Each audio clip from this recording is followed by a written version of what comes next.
learned this from Sherry too. Car wash machine. Think about the actual crucifixion, the whole scene, and the mockery that leads up to it, and all that. It's rinsing inside. Blood, pain, and all of that. If you're having a hard time believing that God has forgiven you, what else would He need to do to cover you? That chicken is pretty good.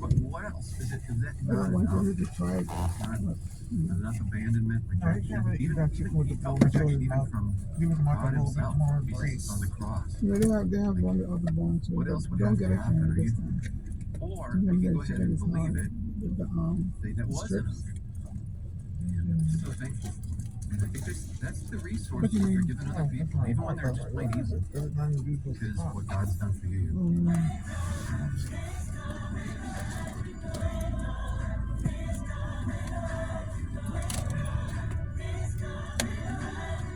What happened?